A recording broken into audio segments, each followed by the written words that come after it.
Okay, I think we can probably get going. It's just gone past.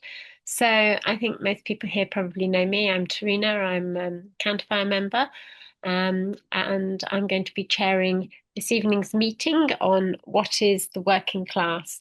And I'm delighted that we have Jamal Elahibog.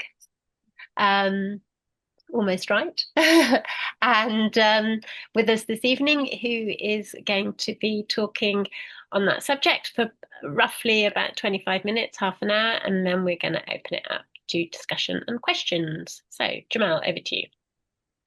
Thanks, Trina. I'm kind of thinking about this one. I wanted to kind of draw some of the ideas that we've talked about in all of the other educationals together, and yeah, try and tie them in because I think it's been really useful, particularly thinking about Chris's educational on class consciousness and Elaine's on alienation.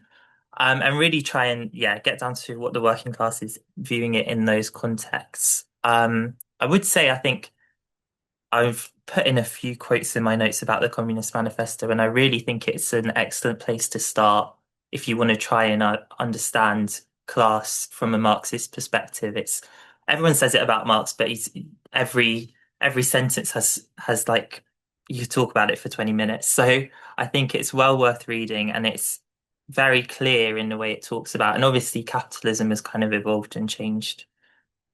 Obviously, it goes without saying for the last 150 years, but I think there's fundamentals that um that remain. And so I want to make 3 points or kind of emphasize the 3 points that Marx and Engels make in the Communist Manifesto and kind of try and explain what they mean in the present day, and then talk a bit about how class has changed in the last 40 years or so under neoliberalism, and then talk about how we as socialists should relate to the working class. So the first point to make is the that when the media talk about the working class, it's so often it's through the perspective of very subjective things of people growing up in council estates or working certain jobs and owning certain clothes or whatever it is. And actually, it's class under capitalism is not defined by those things. It is fundamentally a social relation. And it's defined basically by whether you own the means of production or whether you don't. And it's defined by the exploitation, which is at the heart of that. And it's these ideas of it being kind of, growing up in a council house automatically makes you working class don't really stand up. Marx argues really that class is reveals the innermost secret of society, the hidden basis of the entire social structure. And he argues that capitalism has created two diametrically opposed classes, and really that capitalism is kind of the class antagonisms in their most extreme form. There have been classes in various other forms of society and feudal society and so on, but class under capitalism is kind of at its most extreme and creates these two classes, which is the bourgeoisie and the proletariat, as I'm sure we've all heard of before. Um, and so he says that the epoch of the bourgeoisie, so capitalism, has this distinct feature. It's simplified class antagonisms. And he says society as a whole is more and more splitting up into two great hostile camps, into two great classes directly facing each other. Um, and that basically, means that more and more we are split into proletariat and bourgeoisie. And so you see this often with, people who have small amounts of capital. So that, people, small shop owners or tradespeople who get kind of subsumed by these big companies, and end up basically not having the means to make a living. Um, and so it's inherently exploitative system because one group, the proletariat, have to sell their labor to survive, and the surplus value of their labor is sold as profit, which goes to the other group. And so Marx and Engels describe the proletariat as a class of laborers who live only so long as they find work, and who find work only so long as their labor increases capital.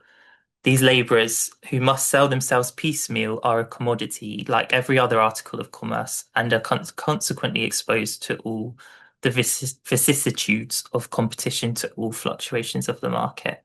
So it's basically saying that if you don't own the means of production, whether that's, often we talk about it in terms of what Marx and Engels were looking at in that day of, owning a factory. And if you don't own the factory and the machinery within the factory, you then have to sell your labor to the factory owner to make your money. But you can think about it everywhere you go, big supermarkets, the the bourgeoisie in that case are the people who own the buildings, own the freezers, own all the equipment to make profit.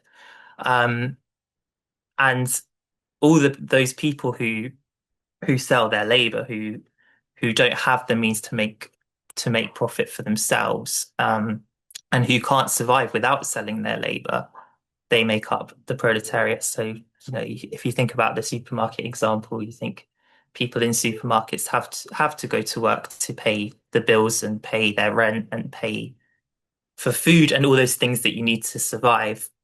And their labor stocks the shelves and takes payments, man's tills, all of those things, and that is part of the production process. And the supermarket company and the shareholders who all own the means to produce that profit own the means to make the profit. They own, like I said, the building, the fridges and freezers, and so on. Um, and they're in a position because they own the means of production to employ these people who have to sell their labor. Um, and then John's educational or Marxist economics is very good at explaining this as well, is that the product is sold as the accumulative value of all the labor and all the resources that have gone into that. And the laborer gets sold a portion of their labor, and the excess labor is what makes up profit. And so it has nothing really to do with those kind of subjective measures. So I was thinking about it, and the media love to talk about Angela Rayner as this working class hero because she grew up in a council estate and she's got a northern accent or whatever they've drawn out of it. And actually, when she was a shop steward or whatever it was in I think she was in retail or something, and then she was part of the working class because she had to sell her labor to survive, and she was part of an organized working class movement or whatever. And but she cannot feasibly considered to be working class now because she is part of the state, which obviously is a whole nother question on the nature of the state. But she is managing the affairs of the bourgeoisie, if we like.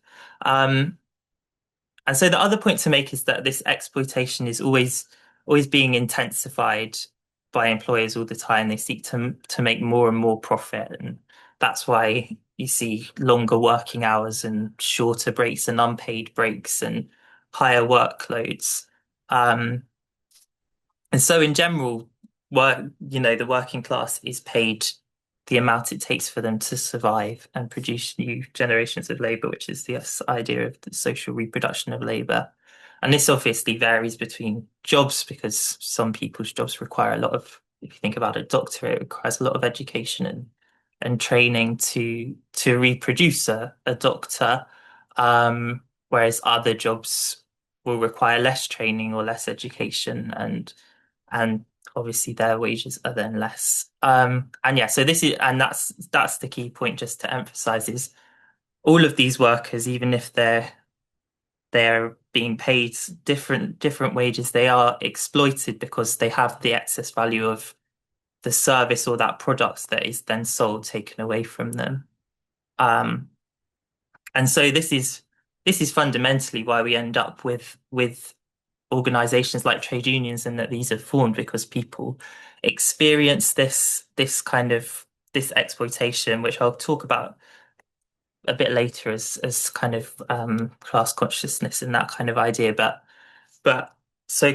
class struggle through kind of organization, through trade unions, through strikes, through whatever it is, negotiations, over pay rises can help increase wages, and it can reduce the worst of this exploitation, which at times becomes very hyper exploitative, but they can only do so to a limited extent. They cannot change the exploitative relationship altogether. Um, and even where these struggles happen, the working class are in a constant fight to maintain these victories and maintain these conditions because there are continuous attempts by the bourgeoisie to row back on these advances and increase exploitation. I think quite a good example of that is the tube drivers who've historically been very well organized and won some advances in their workplace, but even so, there's still attempts by the management to give them these new rosters which are longer and make them work longer hours and more antisocial hours. So you see that it's all the time it's happened. This drive to profit is what is trying to worsen conditions. Um, and obviously it doesn't neatly fall entirely into the whole of society can't neatly fall entirely into two categories. And Marx and Engels talk about this petty bourgeoisie who own a small amount of capital and can trade it to make some profit to an extent. So, like I said before, like a small shop owner or a tradesperson. Um, and often Marx and Engels argue that they're often drawn to ruling class ideas because they don't have the same alienation and lack of autonomy as wage laborers do, as people who have to sell their labor to survive. But the other point that I made briefly before is that the petty bourgeoisie increasingly drawn into the proletariat. That's why Marx and Engels talk about it increasingly being split into two hostile camps because the drive to profit continuously grows. And so they can't compete with big companies who take over these industries. If you think about think about cleaners, for example, who could be tradespeople because you don't need much capital to be a cleaner. Increasingly, they work for these outsourced agencies or work for big companies, where they sink gradually into the proletariat, as Marx and Engels would say. Um, and even if they don't get drawn into being a wage laborer, their conditions become more and more like that of a wage laborer. They become more the characteristics become similar of working longer hours and more intensely and doing all of that just to meet the costs of living and surviving. Um, and public sector workers as well, even though they're not producing excess profits, they exist within the working class, and are funded often by profits, which the state receives some of. And obviously are still exploited by managements and bosses, as you see teachers and nurses and being paid vastly underpaid for their labor and paid very poorly, working very long hours. Um, and even these public sectors, especially education, becoming increasingly privatized and for profit, through academization schools and that kind of thing. Um, and then the last point on class, really, on this relationship, on class as a relationship, really to make is that exploitation doesn't end once you leave work. It doesn't end at the end of a shift. Working class people are exploited by landlords or by the supermarkets who make profits off essential goods, which the working class people have nowhere else to go for. Um, and the unpaid labor that's required to keep and produce new generations of laborers, maintaining a household, doing domestic work, raising children. Um, that is also a form of exploitation and often done in the main by women, which I'll come back to later. Um, and this exploitation happens within education as well. And it's quite convenient that Andy Burnham's talking a lot about apprenticeships and vocational education and all this stuff because it's designed to kind of train this future army of laborers, and education as well becomes focused very much on rote learning and discipline, and rather than thinking about creativity or critical thinking of all of those things. And so the second point to make is that these class relations are sometimes hidden and sometimes open, and this is why working class people are susceptible to ruling class ideas and why class consciousness is uneven. So capitalism is essentially minority rule. It's the people. There's a minority who are running society and running it in their interests, and it's the ruling class has to continuously divide the working class based on identity or race or anything like that to distract basically from the exploitative relationship that sustains the system. So obviously they turn to blaming migrants, sexual minorities, ethnic minorities, and others to do this. And so we end up with elements of the working class siding with ruling class ideas, and you see that in the fact that there's always been a significant minority of the working class that have voted Tory, and you see it even now as trade union members who are voting for reform or who are members of reform.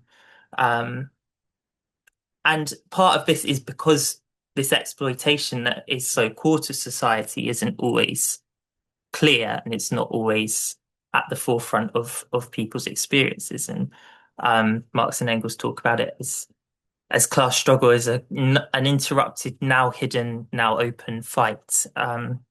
The ruling class make huge efforts to make capitalism seem a natural and kind of inevitable way of organizing society. And people are encouraged to accept the relations they experience at work and treat them as normal, and that extends into culture and TV and cinema and all of those things. And the market is made to appear as the natural way of producing and exchanging goods. And it hides the exploitation that occurs. But the other factor in this is what Elaine has talked about in the previous education law about alienation, which is that working class people are continuously in competition with one another, mainly for jobs, and it creates a kind of selfishness or an individualism, which we as socialists would argue is not inherent to humans or not a natural product of humankind. And so it's harder for revolutionary ideas to become dominant. Um, and we're shaped kind of by the world around us. Alienation, is a result of the division of labor being divided into very small mundane tasks, which you have to repeat over and over, and it creates a kind of apathy and depression. And again, in the Communist Manifesto, Marx and Engels say it's left left remaining no other nexus between man and man than naked self-interest and callous cash payment.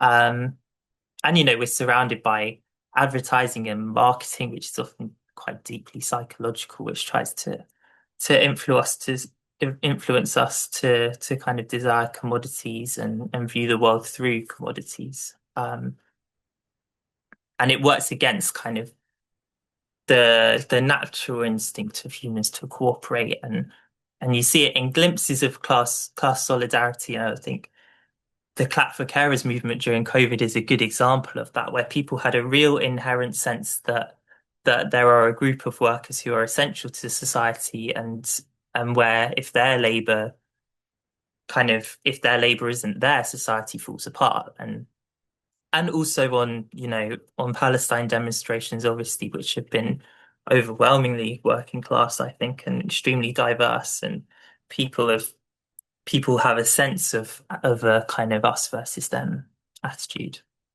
And so then the third point to make, which again Marx and Engels argue, is that the working class is the only group capable of overcoming capitalism, because the bourgeoisie are entirely dependent on them for profit. They call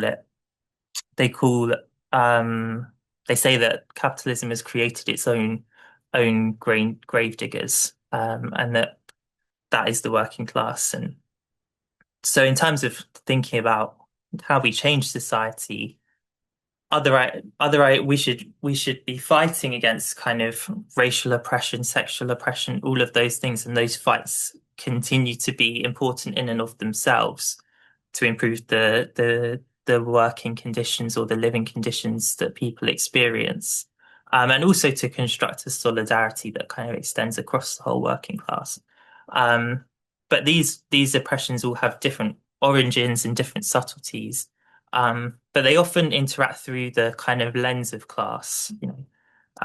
Think of women obviously often working disproportionately in very intense low paid work as carers or nurses, um, or having career progression disrupted by having children and employers not treating them fairly.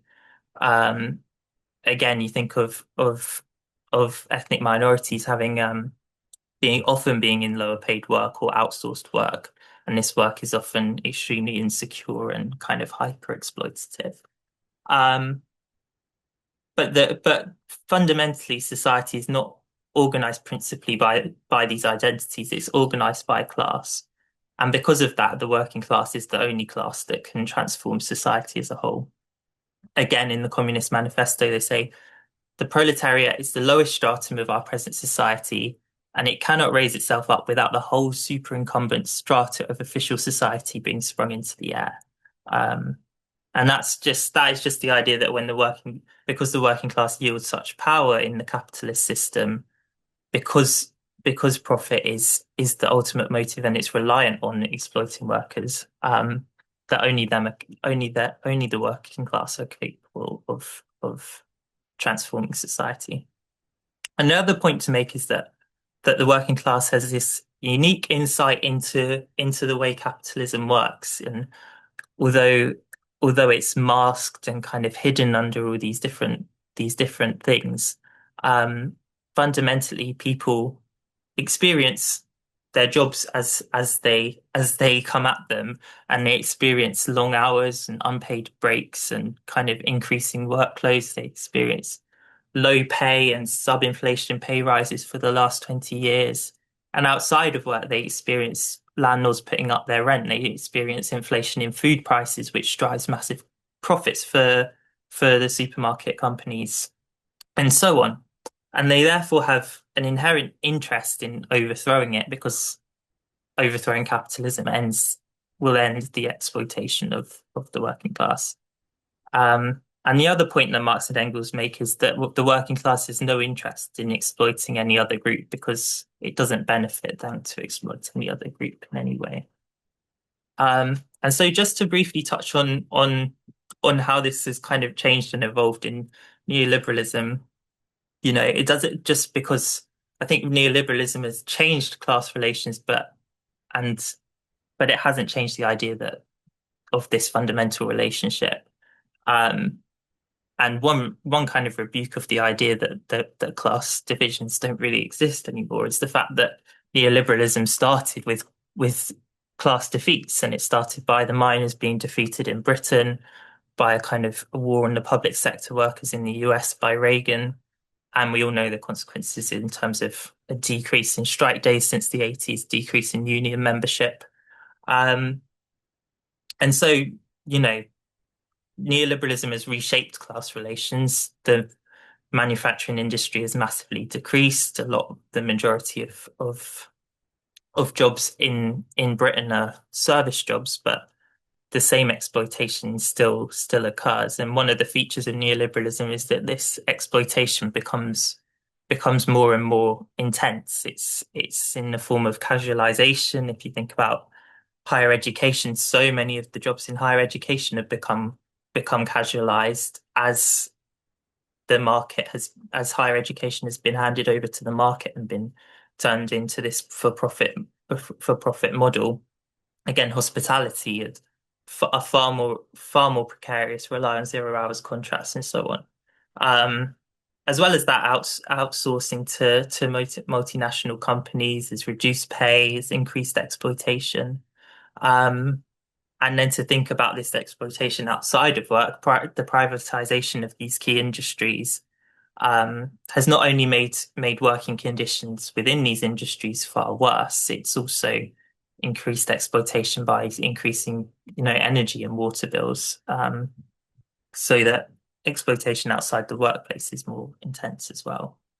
Um, but the other point to make is that there's unique vulnerabilities in the system as it's globalized and spread, and we have these just-in-time supply chains, which means workers in shipping ports or these large distribution centers have a huge power to stop the global distribution of goods and global trade, and they have huge leverage within these workplaces. So finally, to think about how we as revolutionaries kind of relate to the working class.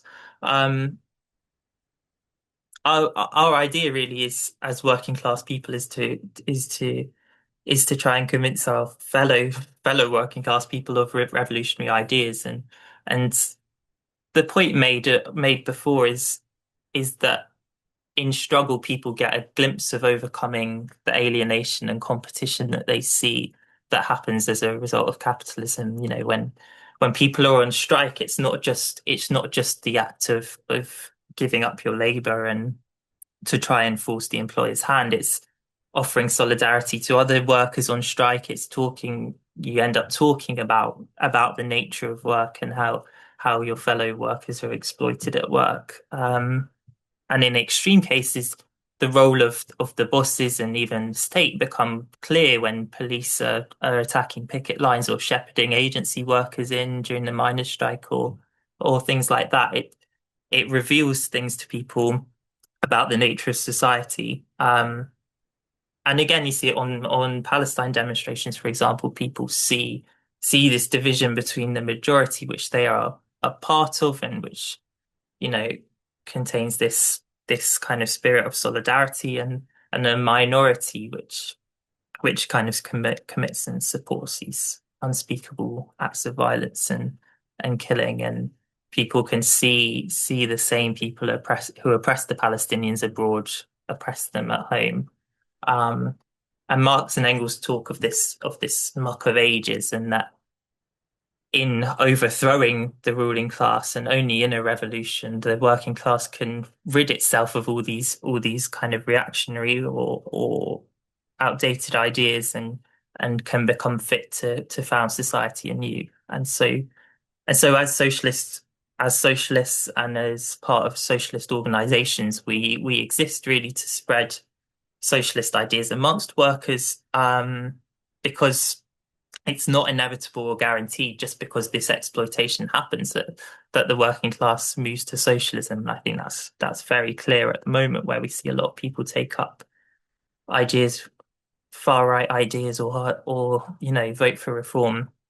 Um, and so because of all these factors, there is a kind of battle of ideas to be had, and we exist really to try and win over people to our ideas and struggle to overcome capitalism.